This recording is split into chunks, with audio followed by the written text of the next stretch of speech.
Hello everyone and welcome to the first lesson in our Piano Etudes Beginners module.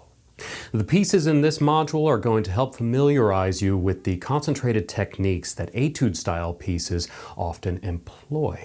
They're going to help prepare you to play the more challenging material we find in later modules. Now for today's lesson, we're looking at a short melodic piece by Anton Diabelli, who's much more famous for being the name attached to Beethoven's famous 33 Diabelli Variations for the piano, which were composed based on a short waltz that Diabelli wrote. Now this is a pretty gentle melodic piece that's going to help warm you up for playing a legato melodic right hand against a simple left hand accompaniment. Let's give it a listen.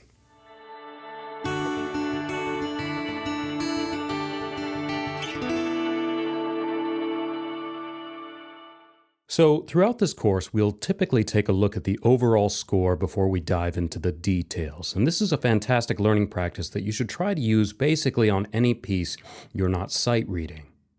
Getting a look at the bigger picture really helps to kick off the learning process in a very constructive and effective way, versus simply starting at note 1 and trying to get things under your fingers right off the bat. In the score view sections, we're going to take a look at things like form, any relevant or interesting dynamic or articulation information. Sometimes we'll point out the key signature or time signature if it's especially relevant. Really anything that serves us in trying to more efficiently absorb the piece. Many times, etude pieces utilize a single kind of motion or movement, and that's the other thing that's very easy and useful to see when getting a bird's eye look at things. One other thing about this particular piece before we get started, there are a couple of different published versions of this piece floating around out there. Some of them have little differences, like a different title or a different key, but this is generally the most common way of finding it. This piece comes from a series of short pieces Diabelli wrote, Opus 125, and it's the first piece from that opus just titled 1, which is why we're calling it a Diabelli melody. Okay, enough with the preliminaries.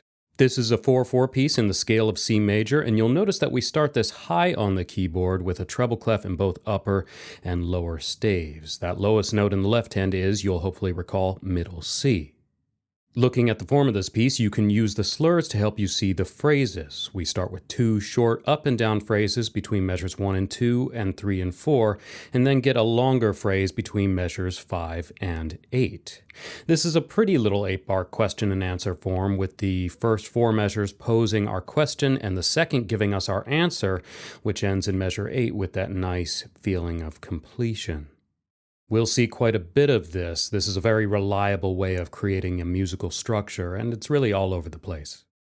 Now, starting at measure 9, we get some contrasting material with a different position in the left hand and a little adjustment in position to the right hand, and then we have a restatement of our answer section in bars 5 through 8 in the final 4 measures from 13 to 16, with a little variation in the left-hand notes at the beginning in measure 13.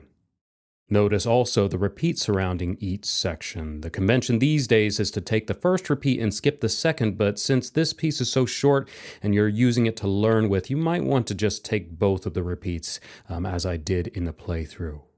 And that's about it for the score view. Now what we're going to do is to go through the whole piece and talk about any features or details that are important to us while trying to get it under our fingers.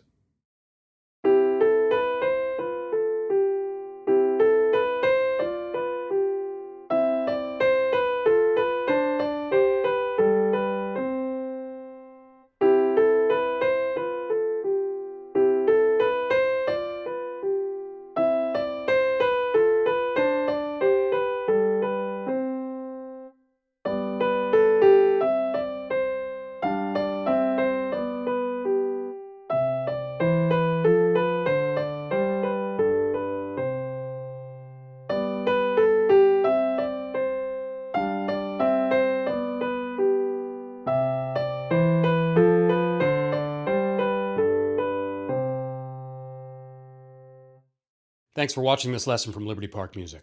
If you enjoyed this lesson and learned something from it, do us a favor, hit that like button. And if you really liked it, share it around. Let your friends and family check it out too. If you want to find more lessons like this or explore other piano-related topics, please come visit us at libertyparkmusic.com. We have full piano courses ranging from beginner to more advanced levels, and everything is online and streaming 24/7 so that you can design your music learning around your schedule and learn in the comfort of your own home from a talented roster of professional teachers and musicians. Come check us out.